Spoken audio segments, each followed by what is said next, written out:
This is Radio Now 95.3 FM. Come for the news, stay for informed conversations. Democratic Republic of Congo and the latest escalation in the long-running conflict between the Congolese army and the rebel M23 group. The conflict has seen thousands displaced and has also seen tensions arise between the governments of the DRC, South Africa and neighboring Rwanda, who are accused of backing the M23. Radio Now's Stephen Imediegwu speaks with Piaget Mpoto, who is an international relations lecturer at the University of Kinshasa in Congo.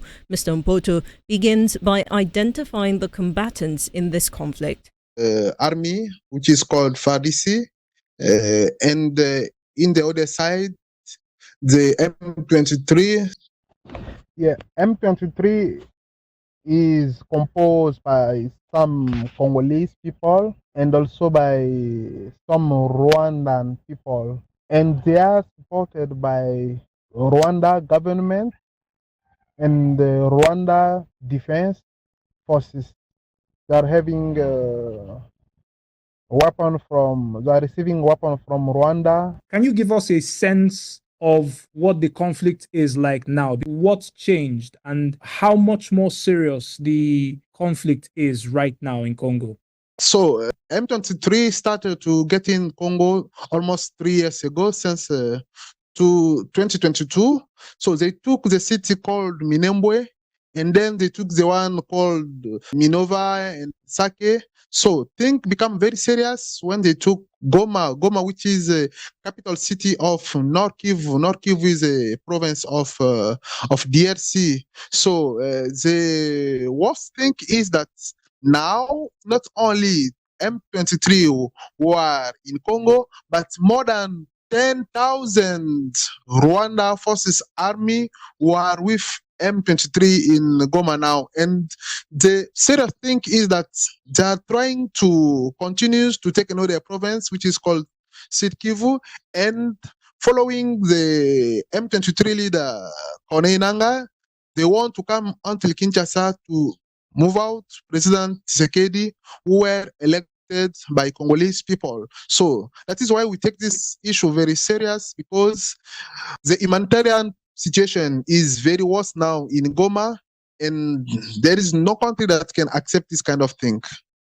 So you've pointed out the other actors in this, the M23 rebels, and you've indicated it is supported by Rwanda. Rwandan President Paul Kagame has come out, he's made his statements. How are the people of Congo handling this entire conflict? What are they saying? What are they feeling? What is the mood?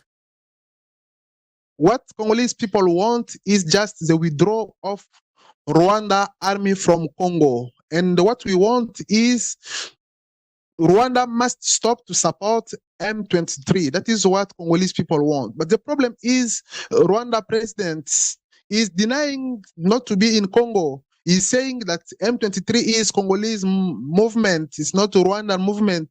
He's denying that Rwanda is not supporting M23. Or according to UN reports, it is clear that Rwanda is supporting M23. So, as we know in international relations, we have only two ways to solve a conflict. The first one is a diplomatic way, and the other one is just to fight.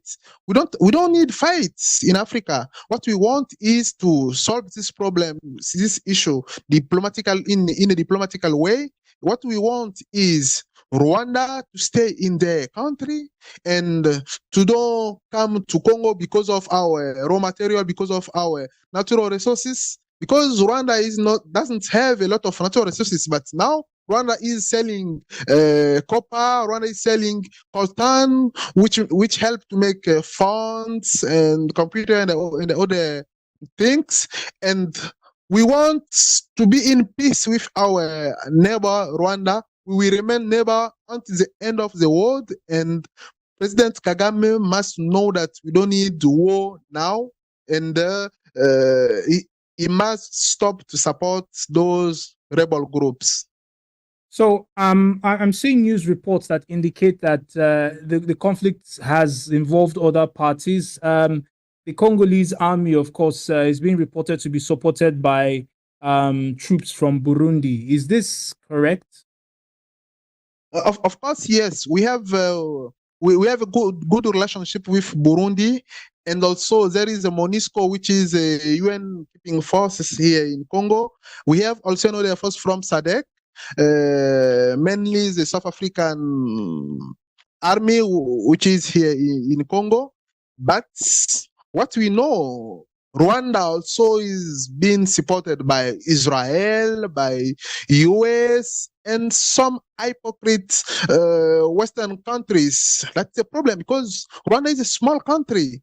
Rwanda doesn't have any, doesn't produce any weapon. So he's getting weapons from those countries. We have the support of Burundi and other countries, and also it's not for to attack Rwanda, but they want just to make peace in our country. You've talked about, the need to dialogue instead of violence. Has the M23 shown any interest in having a conversation about Congo, or are they simply staying with armed insurrection as the way to get their point across? M23 doesn't care. They don't care those people. We have two processes. The first one is Luanda processes supported by the President Lorenzo of Angola.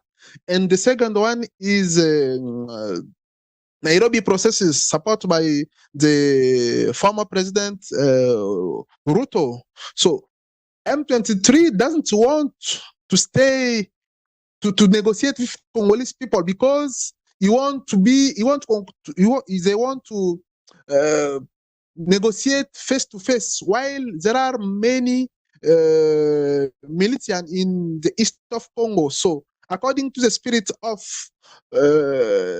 Nairobi processes, in one side we have Congolese government, and on the other side all the rebel groups, including M23. But the M23 doesn't want to stay with all the rebel groups to say what they want exactly. That is the main problem. That is the main issue. We have two processes, but the M23 is not ready to leave this way of fighting government, of killing people. The only thing they want is to fight, and maybe to get power, because their leader, the chairman, say that they want to come to Kinshasa to take power. As at Friday last week, we were told that they had gotten as far as Goma and captured Goma. Is that still the case today, or have they been pushed back from Goma?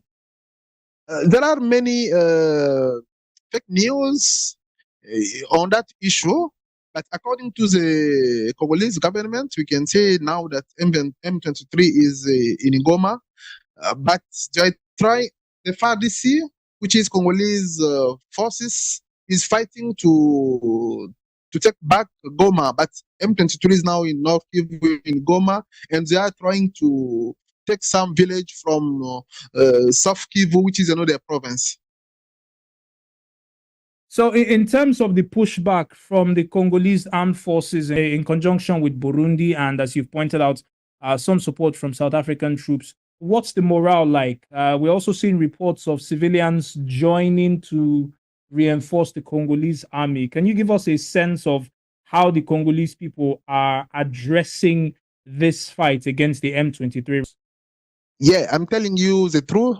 There is no a Congolese, even one person, there is no Congolese who is supporting those rebel groups. All Congolese people are behind the government, and also some civilian that are called Wazalendo. This is Radio Now 95.3 FM. Come for the news, stay for informed conversations.